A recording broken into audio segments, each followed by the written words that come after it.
this is a KGL team, Growth League for TCG, going up against one of the premier teams in KPL, the Kings Pro League, Rogue Warriors. And we will hear the fans cheer for both teams as they look to take game number 2.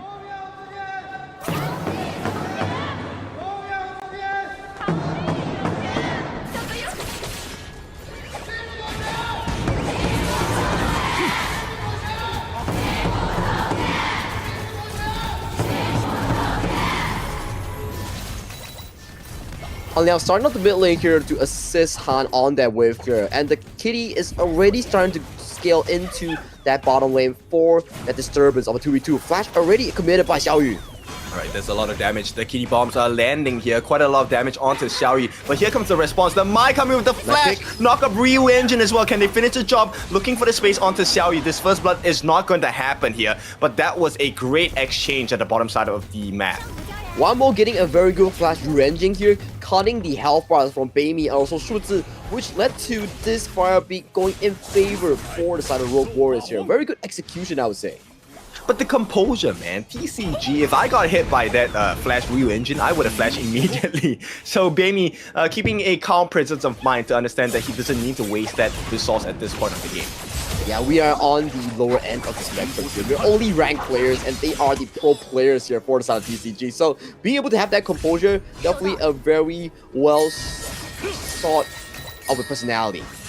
Yeah, for sure. This is something they want to place their hands on. I mean, the future is for them to secure. So learning at this point to be able to stay calm in moments of crisis, this is a good trait to have for the side of TCG.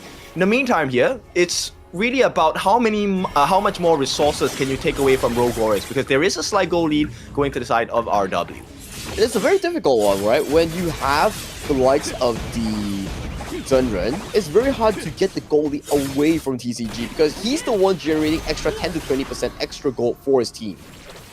Yep, and this will be to the success of Rogue Warriors, right? The ability to be able to keep the gold advantage at their hands. But here comes the immediate trade and steal coming out from An Liang with the touch balls going into the jungler for this Kaiser. Outside though, getting engaged on by the Zhenren. Stun here, has to force out the flash here. A good 3v2 exchange in favor for the side of TCG. Right, this is going to start muting the power spike on the side of Xiaotu for the 4-minute tyrant here. Beautiful work by the side of TCG, understanding where to really get the pressure in at this point.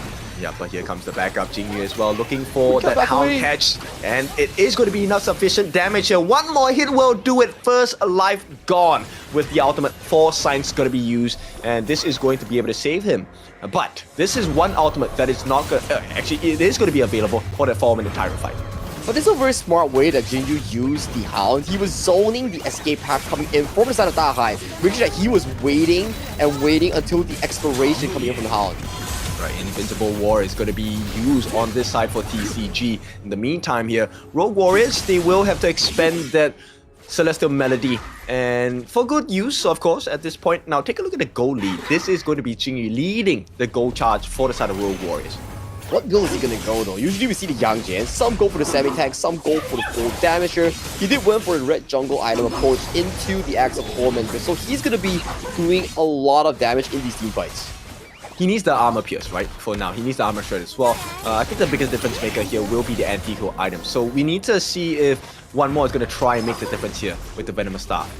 And look at the build pop, it does seem to me the fact that Han will be slowly but surely working into the Venomous Staff as well. Hero Reduction, the name of the game here, especially when you're into Dahai An Liang on the side of TCG, and on the side of RW, you have the heavy life stealers in the form of Xiaodu and also Jinyu.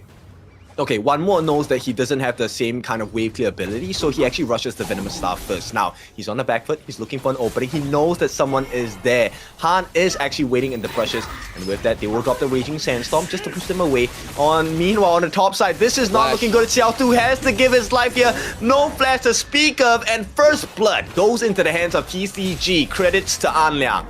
Yeah, good rotation coming in from An Liang, capitalizing Xiaodu for not having the flash, but an aggressive dive here coming in from Jingyu. We'll look at that. Suzu manages to catch the backlines on the side of Rogue Warriors, but he had to give his first life. 4 signs is going to be used, trying to escape. One more actually manages to get out scot-free. No punish coming in. And right now, An Liang does not have his ultimate, the Invincible Warrior. He needs to be really careful. That was super close for the side of the Maestro Nui on it has a one mode here. But oh my god, that was also really close for the Hound. Yeah, if they had gotten that engage, I think Rogue Warriors would have benefited massively at this point. Now, Rogue Warriors, they're still unable to hold on to the goal lead because of the passive on Shuzi here on this Zhenren. So TCG playing well. Yep, very well after recovery of game number 1 here. So as of this point, they do seem to be much more in control. You see towards the goal lead here, much of it comes from the mid lane between Han and also Wanmo. Yeah, I really like the rotations coming from both teams, right? They're just not giving any breathing room. Every attempt by both teams to put pressure on the T1s has been equally managed and, mirrored. Because when you take down the T1 on either sides, that opens up the faster priority for either side lanes against your opponents here. You push faster, it means that one of the side laners, the jungler or clashing, can look for those big team fight moments even quicker compared to your opponents. Yeah, it looks like Xiaotu might not make it in time. The T1 at the top is dangerously low. He does not manage to protect it. That T1 is going down. Meanwhile, on the front lines of the T1 at the bottom here, this is going to be Rogue Warriors attempting but not finding any success here. Yeah, victim of the Raging Sandstorm here has to burn the flash and also ultimate here. Those will be big cooldowns unable coming in from the side of Dahai in the next 2 minutes. Okay, take a look at this. They might have a nice chance. Xiaotu does have the Flash Storm Strike combination, and there is a little bit of the distance between the Roam and Baimi as well. For now, they will not pull the trigger. Rogue Warriors, they'll TP for the defense on the top T2. Yeah, no one's gonna come into the aid of Xiaotu here, so he does choose to play into a more safer route here. Invisible Warrior has been casted into the bottom river. Big catch, Howling Wind as well. Multi-man stun coming in from the side of Shuzi. This is a great start for the side of TCG, but can they find the finish? Right now, one more is just making life so difficult with the knockups as well. He does have the flash if he needs a flash Ryu engine knockup. For now, just putting the Kachosans as the poke damage. 7 minutes in, not enough time because there's still 60 seconds before the Tyrant shows up. Rogue Warriors, different kind of mindset. They want the T1 in the mid, and they're going in once again. First life burnt out, 4 signs. They need to make it out. Right now, there is no ultimate available for Jingyi. Where's the refresh coming from Mengxi? Not anywhere close. Mengxi is actually away from the fight. This is not looking good at all for Rogue Warriors. Well, even though they lose out the kill here, the way that they escalated that rotation was the side of Wanmo using the Kachosans, forcing the rotation from TCG to take the long route here, which allowed Rogue Warriors to capitalize on that mid tower, which is a win coming in despite losing a kill. Yeah, that's pretty cool, right? And here's the dangerous thing that's happening to the side of TCG. By the metrics that you have, TCG, you have the extra gold from the passive of Shuzi. You're supposed to be able to lead the gold charge. But Rogue Warriors, they have a lot of magnificent rotations. They're actually keeping pace in terms of gold. That is the beauty coming in for the gold sharing mechanic for the side of Rogue Warriors here. The way you assign waves, the way you collect waves before the resource, that's really important here. A face check here coming in from An Liang does force out the Invisible Warrior. Yeah, but on the backline, Xingyu actually finds the farm lane of Baimi. Now, forced to use the flash, has to back off as well. The initial engagement by An Liang with the Invisible Warrior, trying to push away the remaining members on the side of Rogue Warriors, did not come to fruition. In fact, this gives Rogue Warriors the opening for the 8-minute Tyrant. This is going to be a power spike in terms of fighting prowess. That was a single player mode coming in from Jingyu to just single-handedly dive Baimi, force out the 4 signs, and right now you can see the pressure that's being generated by this Yang Jian on towards the mid turret here, single-handedly being the raid boss that he needs to be. Will he overdive in this moment? Yep, this one's going to be difficult. He might have to give his life here. Cannot make it out in time. The life steal comes in. Oh, it's so close. One more hit will do it. Unable to find the finish. And Rogue Warriors unpunished at this point. As TCG, they're looking so lost. They need to find an opening. None available. And the life steal will be available for Jingyi, which means there is pressure to be had. That is an unfortunate turn of events coming in from TCG because Rogue Warriors Jingyu actually went in too deep and he barely managed to escape there. One more hit coming from Lady Sun and he would be gone for the 10-minute objective. Alright, there is an opportunity here to be able to steal the Crimson Golem away. This will be a big benefit for the side of TCG here if they can get it. No smite available because Jingyi is not around. And who gets it? It's actually secured by the side of Xiaoyu. And here comes the pain point. Jingyi makes the call. He is stealing away the Crimson Golem away from TCG. And all of the effort that TCG wants to put from the pressure, gone. it was also a 4v5 here. Without the presence of Jingyu, he gets to farm more on towards the side lane here, get more items here. Raging Sands will land towards mid lane. They're gonna try and force out the ultimate by Su Zhi. Gonna be used here. Su Zhi actually gives his first life, but on the backlines, can they find that Xiao Tu kill? They can't, and with the shield flash as well, Storm Strike that sets things up. He is not even gonna take a fall. Rogue Warriors, they find an opening, and they hit hard. This is 3 members down, just Han and Su Zhi left. Su Zhi has no more options. He has to back off. At the same time, Han, he is so squishy. He will not survive this. The kite comes in, Xiao Yu gets the kill for the team, and it's almost an ace here. I mean, Su Zhi can't do much here. They have to give away the T2, and Rogue Warriors win big. 10 minutes, they have the Shadow variants to kind of contest with. That was probably one of the most daring Byron plays that I have seen in a while. He was 10% health and he still went for the flash Storm Strike on towards Baby here. Baby had flash, but he got surprised by the play coming in from Xiao Tu's Byron. And lovely response from the side of Rogue Warriors here. With 10 minutes and 46 seconds being the time that they take the first T3. You know, Sagi, walk me through this entire skirmish. So Raging Sandstorm lands perfectly on towards Su Zhi here, immediately forcing out the 4 signs in this play here. Take a look at the Byron here. Look at the health bar here. Immediately still daring to look for Baby in that fight here. That was such a crucial one coming in for the side of Rogue Warriors in capitalizing on the biggest member for the side of TCG. Without the Lady Sun, you don't have enough DPS to deal with the multi-farm lines. They're looking for more here. They want to push them away from the Crimson Golem. They don't have to take the kills, but if they take this buff into the hands of their side, it's going to be very scary. Xiao Yu now has his hands on the Crimson buff. They can start working on the other objectives across the map. TCG, they're going to find that, hey, there is no safety on their side of the map anymore. Every single buff, every single objective will be taken away here. The Heaven and Earth World will go in for a brawl here against An Liang here, forcing him away from his own jungle. Top towers will be slowly but surely being taken down by the side of RW. And then, once the Tyrant buff is over, they revisit back into the Shadow Overlord for round 2.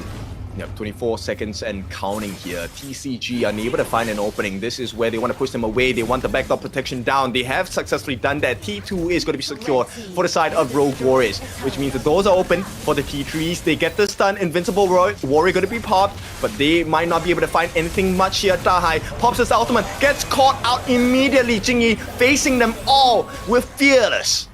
But the defense is good so far coming in from TCG. At the very least, they force RW to back away to the Shadow Overlord here. But this is still going to be an uncontested one coming in from TCG. This next few waves will be a stressful one for the side of the KGL to handle.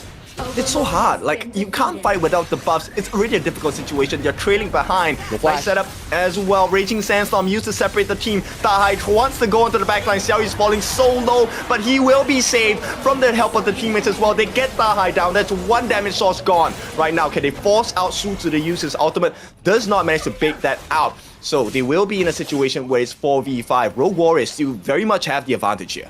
Yeah, 25 seconds without the clash lane here opens up a lot of room for the side of RW to force a game-winning team fight. If TCG looks to defend this, they might just have to give over the entire base. Yep, Xiao Tu once again acting as the sponge for the side of Rogue Warriors. They drop down the Raging Sandstorm to stop the wave cutting from the side of TCG. Shadow Overlord and Shadow Vanguards are here. One big engage will be the difference maker. Xiao Tu gets a stun onto the side of Su Zhi. He's trying to separate them from the fight, but the multi-man stuns will not be available. Ultimate going to be used by the side of Su Zhi. Who is he going to save? Absolutely no one at this point. Rogue Warriors, damage has been done. They are done with it. They will back out. Play safe. Yeah, play safe, take all the resources here. The way the KPL and KGL team fights, it's actually very well calculated here. If they don't confirm the kill, they will never go in. It's to really bait out the spells here, the 4 signs, the flashes here, and then look to put more pressure on towards the side lane. The Overlord timer is already over, so next upcoming objective will be on that Shadow Tyrant here. Rinse and repeat until your opponent is done with the game. I mean, at this point, it's just about map control, right? Xiao Tu acting as a sponge is so well done. Raging Sandstorm going to be dropped. Invincible Warrior helps to sustain, but how much can he sustain? Because right now, if Baby gets caught out, they're not going to have enough damage. He needs to beat the shield, but they need the damage from the backline as well. There's such a key cooldown being burned from the side of An Liang prior to the Shadow objective here. And without that ultimate here, it almost soft guarantees that TCG is unable to look for a 5v5 contention here. But fortunately, the game is slowly but surely pacing into a later stages here. If TCG can stall the game into a 18 to 20 minute mark, then maybe they have a shot in coming back into this game. But this is more than 4,000 worth of goldie going into their hands. In fact, it's 5,000 at this point for the side of Rogue Warriors, right? And they can't really find any value because they can't melt Xiaodu down. And Jing is diving like crazy, which opens up room for Xiao Yu and one more to really get the knockups here. Once again, they get started. Jing tries to put them back. Beimi, he has been found out by the side of one more, manages to turn that situation around. But can they find more? They need to get the damage in. Beimi finds it from the side, gets the frag grenade, but he himself has been caught, stunned up, taken out. No more damage for the side of TCG. Rogue Warriors, they're pushing them against the walls of their crystal. And Rogue Warriors, this could be the moment that defines game number 2. And that's the power of gold lead that you talk about here, kid. In the normal circumstances here, if one more was to fall on the first end, that could have been so ugly for our Rogue Warriors, but they fight through. They ride on the gold lead and collect game 2 in their pockets. This is Rogue Warriors in series point. It was definitely not a comfortable win, but it was a very dominating win still, coming in from the side of Rogue Warriors.